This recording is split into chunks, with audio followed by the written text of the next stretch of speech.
From the towering tales of ancient Greek mythology, to the luscious landscapes of endless deserts, to the stark sharpness of black and whites mixed with cascading colors, Santa Monica Studio has provided masterful, play-worthy experiences that have captured the imagination of PlayStation gamers for more than a decade. Journey, an indie darling presented in partnership with That Game Company, is an emotional, complex, and anonymous voyage, told as an interactive parable, beautifully challenging our definition of cooperative gameplay while contrasting it against an isolated world featuring rolling sand dunes, age-old ruins, caves, and howling winds. The Unfinished Swan, presented in partnership with Giant Sparrow, gave gamers a curious foray into mesmerizing gameplay by wandering through a surreal and storybook-inspired kingdom armed with the painted weapon of revelation, providing new meaning to what it means to explore.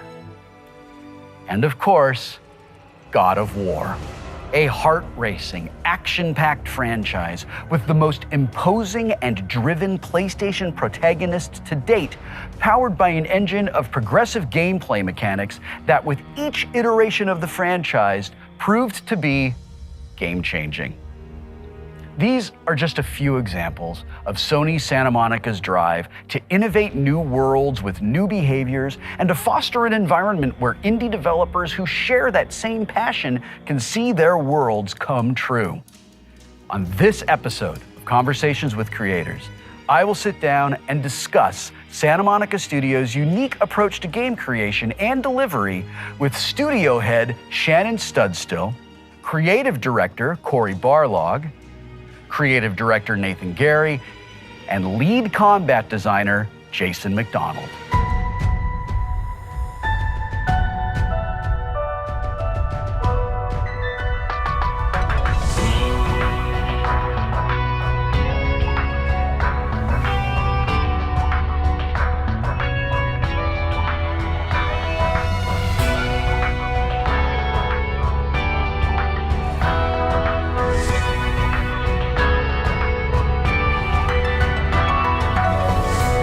When people think of PlayStation games, you're like, oh, what is a PlayStation game? You think of God of War. It's like one of the canonical PlayStation games. So I would love to go all the way back to the beginning. What came together developing this particular game at that particular time? The choice to bring God of War to the studio was made pretty much right off the tails of Connecticut. It was the first game that we had made. It was a racing game, very early tools, very young team.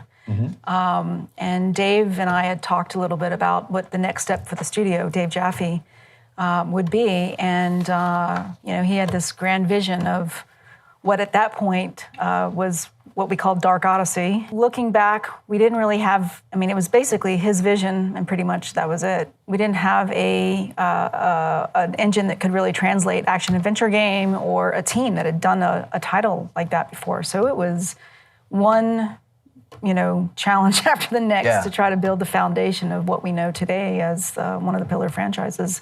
And Cory was actually the lead animator on God of War 1.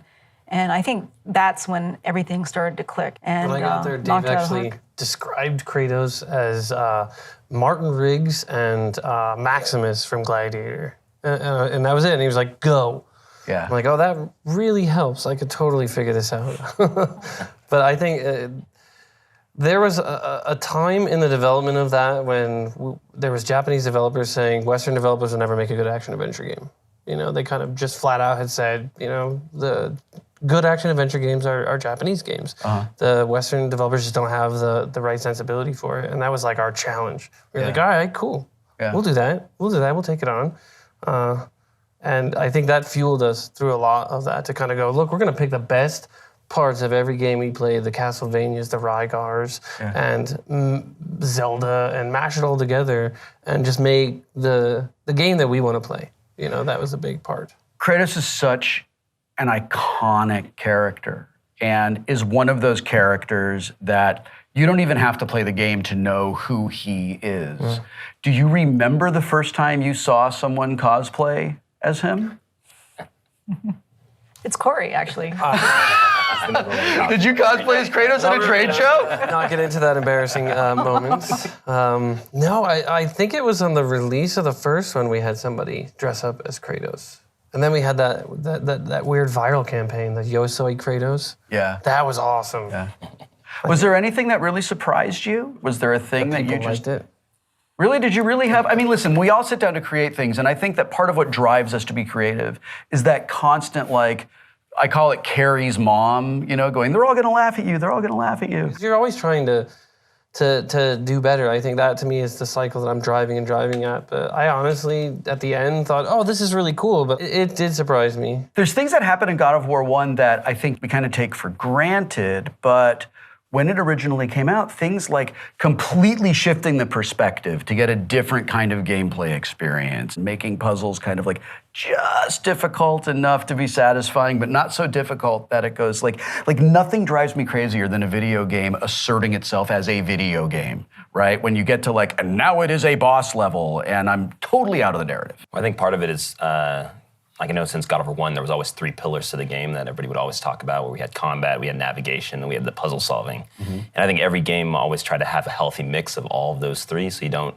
you know, of course there's a lot of combat and a lot of Kratos killing things all the time, but when you're not doing that, there's actually some interesting puzzle solving, some interesting layout, and I think all of it together is actually what makes God of War what it is and why it kind of can stand alone. So striking that balance, what is your testing process like to find that balance of like, all right, this is hard, but not too hard? And well, I think it's a lot of playtesting. Like that's a big theme of our studio, like ever since God of War 1, where, you know, as Cory said, we'll play the game and we can't really tell. We're really close to it. So we bring as many people as we can in, and we all watch them play creepily in the distance, like with a camera. Because then you watch it and then you go, there's like all egos go away, and it's just like, okay, yeah, this is too hard, or this was wrong, or we took this for granted. So they're constantly arguing is basically what Nate's saying. But then playtesters are kind of the thing that decide who wins the argument. Right. Yeah. Or we both lost. It is very... But there's always arguments, so you guys are always in playtest proving who's right or who's wrong. But I imagine that creative tension's really great because it forces you to come up with something where, like, I mean, Game of the Year award after Game of the Year award after Game of the Year award, and we're like 10 years on since we first played it, and we have this character. This is, one media outlet called Kratos, the single most impressive looking character ever in video games. Oh, fantastic. Awesome. I mean, that's great. I mean, Take that, Bubsy. think about that, right? I mean, I have an English teacher who told me I was stupid and I'd never be a good writer. So when my first book was published, I like thanked her in it. Oh, like, that's fantastic. Yeah, you know. So when you hear things like that, do you feel Suck like, it. yeah? Are you like, yeah? Yeah. That is a little bit of vindication. It's nice. Yeah.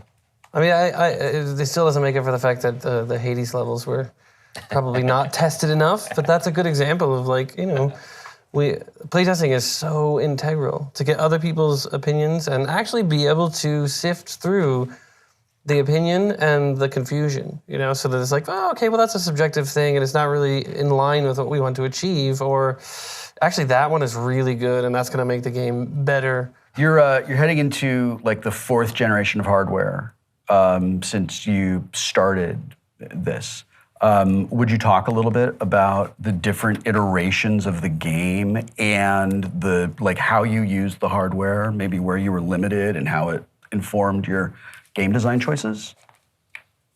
I mean, like, you know, God of War 1 in particular, when it came out, we were pushing the PS2 pretty hard, you know, and it was always one of the best looking games, so we knew that after we got out of PS2 and we had to make PS3 game, you know, we had to keep that. We wanted to maintain that, and we wanted to figure out how to make it so, you know, people are just as impressed with God of War 3 as they were with God of War 1 when it first came out. So part of that was Cory Barlog's sweet ending of ending Kratos right on the Titan's shoulder, you know. And then for God of War 3, we had to figure out, okay, well, how do we actually make this happen? And we actually tackled it head on without like trying to find some excuse why you fell off her shoulder or something like that. That would have been the easy way out. So we figured out a way to actually make the Titans kind of come to life. And I think, you know, for PS3, you know, even to this day, it still stands out as like one of the, probably some of the most exciting sequences we made in God of War game. It's sort of this weird loop we got caught into of like trying to top ourselves every time, you know, and that first one, pushing it that we had progressive scan, 60 frames a second, no loading, you know, and no loading was one of those things that was constantly pushed of like, we're loading, we're just hiding it all the time and figuring out with each hardware iteration The 1 and 2 were both on the PS2, so it was awesome. We already knew a lot of magic tricks, and we only had to learn a few more. But then going to PS3, it was all about like, okay, we have to learn all new magic tricks, but still try to make Titans a reality. Right. So it is very hard to get caught in that I think never-ending loop of topping yourself, because eventually it's going to be impossible. So you got to figure out a new way to blow people away. How do you deal with the expectations? What has made God of War successful for so many years is that concept of having the core singular vision of like, I have this idea, and then everyone starts to hang little pieces on the idea to try to build a much bigger, cleaner, crisper, sharper version of that core idea. It was a David versus Goliath, it seemed, in all the earlier ones, but maybe that's different now. You look at a lot of games today, they seem to be all about huge worlds, gigantic worlds, which I guess is kind of cool. I don't feel like I want every game to be like that, though. I would get bored. I'm curious to know, it sounds like Cory got into a little bit, but Shannon, since you've been around since the beginning, the philosophical pillars that are like the foundation of Santa Monica Studio, like what would those be? For me, they've always been communications key. We've always had kind of low wall desks, no offices, so that anyone can stand up, look around, see what someone else is working on, and it inspires them, hopefully, to do better. Collaboration is another piece to Santa Monica. I think we're a highly collaborative studio. We are crafting within the walls, and that really, I think, differentiates us from a lot of some of the dev teams that are active today. And I think one of my hidden sort of, gems is compromise. Everyone needs to kind of give a little bit and come together on the vision and, really embody where we're all going together. And because of the technology limitations and challenges and the opportunities to build on, great hardware, we've got to find new paths and new ways to get there. So I think those three, along with quality. Quality is number one. And I think the products that we've had over the course of 15 years, 35 strong titles, have all shown that. It's something that we are collectively very proud of. When I was talking with Treyarch about putting together the Call of Duty series, and they have these three sort of like different kind of things that all come on the same disc, that all work with the same game. Different departments will sometimes need to kind of like fight over the same resource. Like, we need this group to do this thing. Do you ever encounter that? That's the compromise part, and I think we're very fortunate at Santa Monica to work with a bunch of creatives that are willing to go above and beyond. And the crew's always willing to jump in and give it their all. There's a lot of damned if you do, damned if you don't, though. Yeah. A lot of that, like, all right, you're going to lose this if you want that. That's the world he lives in. Yeah. I live in a very hostile, everyone's taking my toys kind of world. Have you ever lost a thing from one part of a game and it's found its way into another part? Oh, totally. Yeah. Hercules. Yeah? It's a different game completely. Yeah? No, Hercules Yeah. got to work too. Demos, and I wrote the script for Sparta. It was because we had cut Demos out of another thing. Yeah. So I was like, cool, I'll use it for that. Yeah. So it's we recycle. He gets it back. And Hercules was actually trying to do a lift door in God of War 2. Yes. Yep. And then that got cut in with 3 months to go. And then it Yeah. became a really good boss fight in God of War 3. Yeah. So that one I'll part of the totally game, admit. I wanted to kill him just like you just arrive and you lift up a lift door and then just kill him with a lift door. So like Just like one move. yeah, the most famous. Why do you hate Hercules, man? Hercules, like, I just wanted him to die quickly. But I thought that was cool. But actually, the boss fight in 3 was fantastic. So sort of made up for my dumb idea.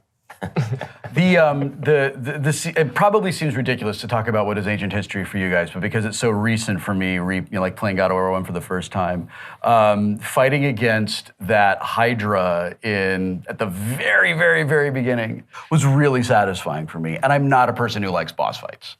I just find boss fights to really be just like, stop making me grind through. So they usually are that. They're usually like skill tests where you just got to be super awesome, as opposed to it was more thoughtful. It was about like, okay, observe the environment, figure out how to use it against them, and when you get to that point where you're like, I know what to do, it's not that hard to get there. Yeah. So although sometimes we, I made it a little bit too hard on certain things. That was one of the last levels we designed. Yeah, we usually do that. Yeah, we always wait for the first level is the last level we do. Oh, that's so interesting, because you're able to take what you've experienced during the entire development process and let the player have that Like right So at. then you know exactly what to do in the beginning to differentiate everything else. A lot of what you want to do, you're able to do at that point within the game development. We did a thing where we asked members of the PlayStation Nation to submit questions on the PlayStation blog, because I thought it would be cool to ask you guys things that they wanted to know about instead of hoping the things that I want to know about happen to overlap with You them. play tested.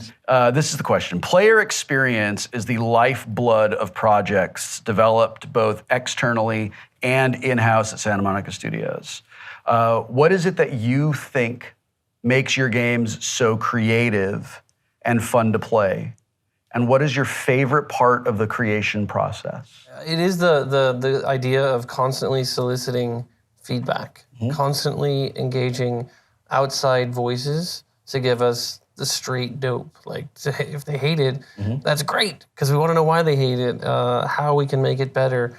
We start with the idea that we like. We think this would be really fun, but we test the theory and determine whether or not we're crazy or, hey, that's a really great idea. Because it's kind of a creatively driven studio, there's still egos involved, but it's kind of you get to a point of like Cory. But there is a bit of like egolessness of people wanting to make the best thing possible. And once you kind of get everybody bought on with that and kind of moving together, when that works properly, I think that's kind of the special sauce that you can get out of a really good Santa Monica game. What's your favorite part of the creation process?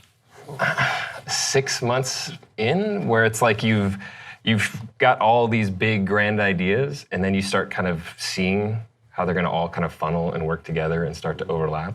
That can sometimes take 2 years, to be totally fair. Like, but it's basically that part where you've gone from like, wow, we have this huge kind of like broad grand idea, and then it starts to kind of, you start to see it take shape, you can start to see it form, and you can start to get a sense and a feel of what that's going to be. And it's a really kind of magical time in the game, at least for me. That's probably Have you had an experience where you sort of start out and you think a game's going in one direction and you get to that point and realize, this is not what we thought it was going to be? All the time. I mean, my first experience with that was God of War 2. I mean, we were making a totally different game for the first 9 months of that game, like 9 months of that game. And then I think we essentially jettisoned everything except for Kratos mechanics. No kidding. Yeah. So tell me about that day. When God of War 1 finished and we came back, after everyone went on vacation, we came back and we had a script of God of War 2, which was like which wouldn't be what the actual game was going to end up being. Yeah. So for a long time we were basing it on that script, and a lot of production was going, and then one day, like it just changed. Like it was something completely new. And it wasn't completely new. I mean, there were some elements that were kind of shared, but there was enough new there that it was like, okay, we're starting over. Did that come out of the mechanics of how you were building it, or did it come out of the narrative of the way you were seeing the story evolve? It came out of my crappy first draft. I was going to say, when is Cory going to start? Yeah, that's really like, I think it was Jaffe and Studstill in an office with me, sitting across from me and being like, all right, Barlog, this is not really that good. I think I had the Wind Waker ambitions. Like, so Kratos was taking a boat to like all these different islands and stuff. It was just insane. But what was great about it is part of that whole process. Now you remember, right? What was he thinking? He was traveling That all never over made it back in the game. universe. I wrote that first draft with my dad and had realized that like we had these crazy ambitions. And I was steering us in such wild, bizarre ways and not really seeing the forest for the trees. And what was fascinating is that, writing something with your dad is a very interesting experience because you just clash all the time. But it's the good creative clashing, the kind that you hang up and then I'm not gonna call you for 24 hours, And then you call, I'm sorry. Like, it was kind of interesting because I realized like that's it. That's the story. It's the father-son dynamic of like, oh, there it is. It's Kratos and Zeus. That's where it is. So it was a cool organic process, but at the same time, that meeting sucked. When, Javi's like, this is terrible, dude. What are you doing? And I was just, nonsense. I would say though, after that change happened, everybody got on board really quick, and it just started moving forward at like such a rapid pace. Yeah, it was really exciting. It was a good time. And then, the combat went through some of that change too, because I remember initially there was supposed to be like, I think literally 16 magics or something crazy in the game for Kratos. Yeah. I think we went and it was like that for a very long time until like around that time where the story kind of shifted and everything shifted, and then you get to a position where you're in dreamland, you have all these ideas, like the 16 magics, like that was one of them. And then what ended up happening is that you're like, okay, you distill it down to like the best ones, and that actually ends up probably being the best thing that you could have done, but you just didn't realize that previously. So, as a writer, I treat that stuff as sort of like the scaffolding that I have to use maybe to get to a thing. I think it's an entirely legitimate part of the creative process. Just when you're to have to do limited that. and bound by time, Sure. it's scary as all hell. Yeah, Right? I And get you just that. want to say, guys, get it together, but you know it's not that easy. They're trying their best, but it's Interesting, because I love the beginning blank page part, the everything that's not reality. And then I hate the reality part. I hate being smacked in the face by reality. But for me, like, look, man, you can only do 4 magics, seriously. when you look back and you see what you actually did to create the product, and you're like, oh, that was pretty good. And you're like, man, why don't we just make all those decisions sooner? Right. But a lot of those decisions you wouldn't have made if you didn't go through that process to begin with. So. Game development is essentially like a U, right? If you plot it, it's like you start really high and you're really excited. You have like tons of ideas, and then like over the course of the next couple months, you're like, oh no, oh no, oh no, oh no, and then you kind of figure it out, and then it starts building back up to that excitement again. Yeah. But you get into some pretty like scary places. Yeah. And I guess that's not unusual. Naughty Dog talks about that all the time. Yeah. Throwing out Ellie 6 months before they shipped. I imagine it never gets easier. it gets more expensive. Yeah, right? Well, it's like if you're writing, right? You write a draft, then you like think about it and move it. But like with games, it's like you kind of have to make part of the game, which takes a lot of time and people. And so you make a part of the game, and that could take like months. And then you're like, oh crap, this didn't work. Yeah. Right? And so then you have to kind of move on. You know, once you see kind of the crappy version of it, you're like, well, I remember what we wanted, and now I see what we have, and you can kind of mold it into what it should have been in the first place. So let's shift gears away from the like grand scope of God of War and like, you know, there's really big titles, and talk about indie development. Because it is something that I care a great deal about. Most of the games I play are indie games.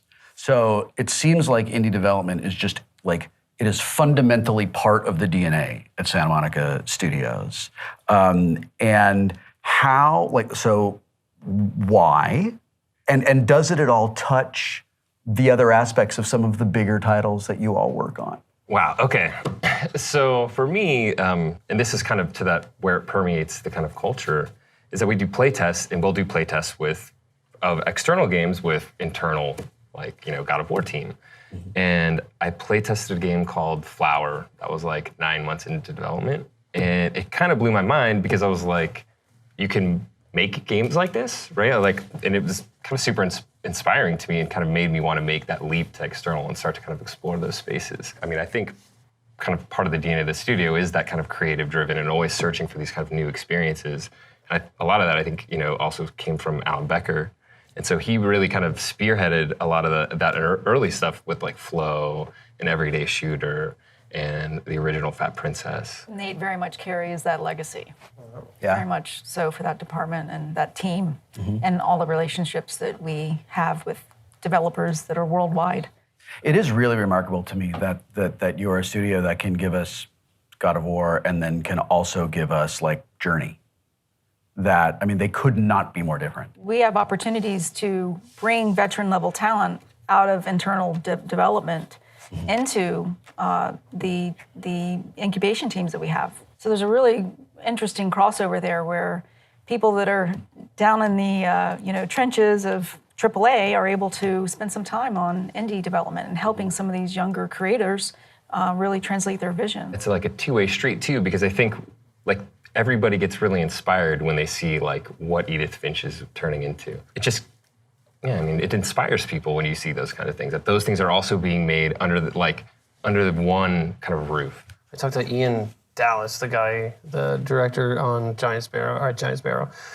And he was talking about their process, their creative process, how they kind of storyboard, how they kind of use Post-it notes and kind of quickly iterate on things. And I thought, oh, that's really cool. So I got the whole team together and had them do like a little seminar, which was talking through their creative process, which I think was great because it's inspired a lot of the people on the team, but also kind of showed them a way that nobody really thought of, because it's a far more agile, very fast. Hey, check this out. What about that? Like they're making the game with Post-it notes, which I thought was fantastic. So I think having the incubations in-house is just awesome. It is truly a two-way street. There's so much interest in wanting to help, that cross-visionary support. And that goes, from animators to designers to producers. Just people want to help each other to realize what that goal is. The ethos that you're describing is actually a thing that comes up over and over and over again when we do these shows. Like, I just keep hearing over and over again, I'm so inspired by the people that I work with, and they lift me up and they make me work harder. And I don't think that it's a coincidence that seems to be part of the fundamental philosophy. Is like, yeah, let's all work really hard together to make an awesome thing. I mean, on the God of War team, I know it was always like that for us. You want to make sure that you're on the level of everyone else, and it's always been something where it's like you have that healthy competition kind of within the studio. There's like this friendly rivalry that goes on about what people are working on, but at the same time, if Jason was working on something that I thought was, I'm so jealous, but like I need his help on my thing, he'll totally like come in, like help me out. Like it's a team that just wants to build each other up. Yeah. Even in the kind of spirit of that kind of friendly rivalry that you have going on. I really want to nerd out about Journey for a minute. I have not been like emotionally affected by a game the way I was by that. I got, in preparation to meet you all today, I got a copy of the game. That game became like a meditation for me. Mm-hmm. It became this like rejuvenative, restorative thing that I could like play and really unwind. When I finally finished the game, I actually just felt kind of sad that it was over. And like I missed my companions that I had picked up along the way. I did not know until a couple of days after I finished my first playthrough that I was playing with other people. I had no idea. That is groundbreaking for me in games. And I don't know if I really have a question to go with this, which makes me a bad host, but I'm just so I'm so fascinated by that. And that nobody it doesn't seem to be like called out. It's like a thing that you discover. That was the whole point of the game, was to have like authentic connections with other human beings anonymously, right? That you can really like feel that empathy. Basically, here's the funny thing about online games. If there's anything that you could troll someone with, people will troll. So that's why there's no character. So there's no. So it's essentially part of it. It was also just figuring out how do you kind of strip away the things that people can grief other people with. Yeah. And just kind of, once people understand that like this is like what this kind of game is, it's like that. All that kind of goes away. And I don't think people even go into thinking like, oh, I want to grief somebody, or how do I grief someone here? It just becomes a place organically that they're with another human being experiencing the game.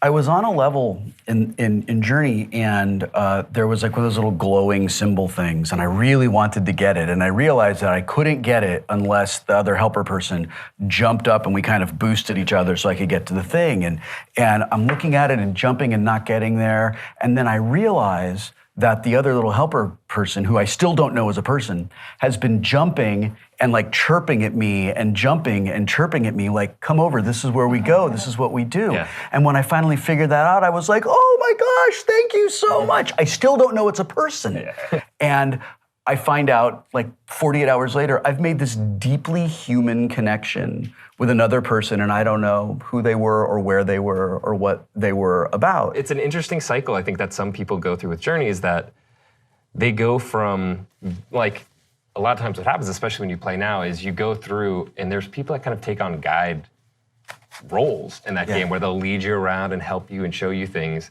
And then it kind of takes on this life cycle where then people that had that experience, then they want to share that experience with someone else. And so they'll kind of help guide someone through the space.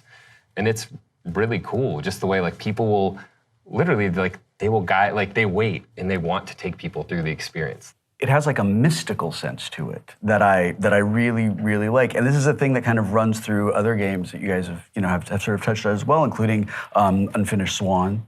And then we have sort of like the ancient kind of mythological stuff that is so just fundamentally part of God of War. Like, does this come from, is this a thing that originates with a person at the studio? I think at the beginning, didn't Dave have like 2 or 3 things written down, and one of them was like Greek mythology game?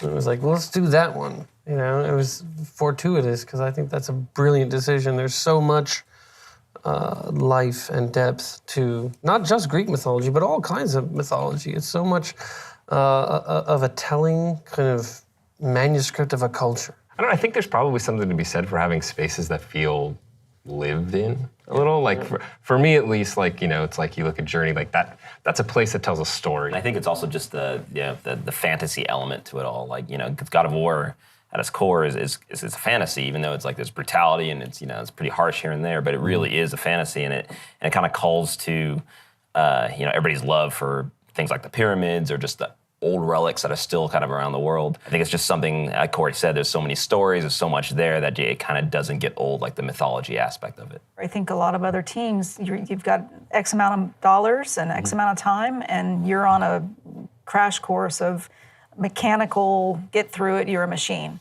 And we're able to throw some stuff away and again, learn from that, and all that contributes to, you know, quality product that I think is more of an art than it is a machine. I think indie development is inspiring people to realize, look, we can have a larger message in the game. There is a point of view in every sort of creative endeavor, and being able to actually implement that is so unique, because you're right, there's so many other studios where it's the bottom line is get it done. You know, the board of directors has said, you have this much time, we have to make this window of release, and it needs to get this Metacritic, you know, nothing about the game. So the indie kind of community is great for being able to take, you know, some additional risks, like Journey, where you don't have to be wowed just by a graphical showpiece or something like that. It's actually the, you know, you're feeling when you play the game that you remember. Yeah. Though it is also one of the most beautiful games. But it looks great too. Yeah. It makes something like that that you feel like, wow, this is a gorgeous experience. true, yeah. I don't look at it as an indie game. I look at it as just a beautiful game. Because the style is amazing. You guys are all veterans of the game industry, and you have been involved in the games industry through some significant changes in societally and technologically, and I would love your perspective on, say, the last 10 or 15 years of the games industry. It's less far-reaching for me, but I mean, I had 2 children, right, in the last 3 years, and I think for me, that's been a pretty huge thing for the way I kind of approach things and think about things. So it's like having games that can be kind of shared and kind of bring the kind of younger generation into what I think is kind of special about console gaming, sitting in front of the TV, turning that console on, grabbing that controller. You know, I want my kids to have that experience and kind of grow up with that. I think heart has also been put to the forefront more in games. Like before, it was a lot of the crates and scientists and you know, shooters. But I feel like the concept of a game having a heart, you having its really personal point of view. For me, it's just seeing all the mediums kind of get taken seriously. It's not just wow you with just putting motion on the screen, because we've seen that already. I think we're evolving, we're changing. It's like the film industry has had so many decades on us, but they went through probably the same growing pains to reach where they're at now. And I think we're kind of going through the same thing of coming into our own as an art form, and the audiences are looking for more, you know? Like they want an experience to grab them. Something even as simple as, what is it, Thomas Was Alone? Right? Friendship and jumping with little blocks, right? Fantastic. I think this idea of connecting people and connecting with people on a human level is great. That's what gaming to me is about, is experiencing the human experience in a more active way. It's not the passive watch a movie, which is great, but I'm involved. I'm the center of this. I'm changing. I have agency in this. And I think that also the kids that grew up kind of like playing all the little games when it wasn't taken as seriously are now kind of at an age where they want to take them seriously, and in some cases like me, like actually developing the games as well. So it just gives additional perspective where it's like, okay, I remember what I enjoyed about the old games. I also see kind of what's new, you know, what's more little appealing. games, as you said. Yeah, Which one are those? Well, dude, like my parents used to watch me play the games, and they would just talk down not just to me, but just to the game, where it's like, what is this? Like, what are you doing? Like, What is you this see a crap? Why are you wasting your tiny time? character jumping around and like, what is that? And they just couldn't take it seriously. They couldn't see past it, Don't you see? But there was obviously something there because people like those games, and even new games today that do have a little bit more to them. They still apply a lot of the same concepts that those old games had that made them popular. So what is next for Santa Monica Studios in this world in which we find ourselves? Where are you headed? Back to work. We just did our post E3 summit, this little gathering of all the studio people. You gotta be really careful right now. I gave a horrible speech, but I was blown away with how awesome, and then this sounds like a bunch of company puffery, but honestly, speaking from the heart, I was blown away how awesome it is to be making games right now. Yeah. Like, to the lineup that we have, the stuff we're working on, it scared the hell out of me and made me want to go back to work and work harder, and that's awesome, because it's a great time to be playing games, to be a gamer.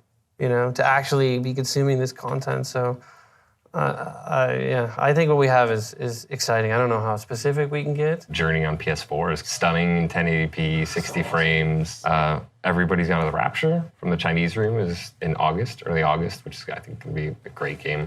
And then Fat Princess will be later this year as well. And then next year, what we announced is What Remains of Edith Finch, which is shaping up to be like mind-blowingly amazing. Is there anything in this new technology that we're looking at, like that we're closing in on that you guys are excited about? Yes. That's fair enough. Lots of cool stuff. Lots of neat things. Sorry, Internet, I tried my best. I want to thank you so much for sitting down and spending this time with us today. And seriously, for making my life more fun with just really awesome, great stuff. And congratulations on all of your successes. Thank you. Has there ever been a thing that you were just dying to do and you got really close to to pulling it off, and just for whatever reason, the hardware wouldn't support it, or there was like some technical thing that got in your way? We did want to do that sock puppet musical of God of War, which I thought of it. It's not really a technical limitation. Terrific. It would have been badass, right? Yeah, I think like that Angel episode where they all became puppets. Yeah. So are you I think saying it'd that been you got amazing. everything you ever wanted? Oh no, that's right. I probably should change my answer to no. I'm sorry, Sock Puppet Musical is out there. It's already, I've written it down. Sock Puppet Musical. This is for the players.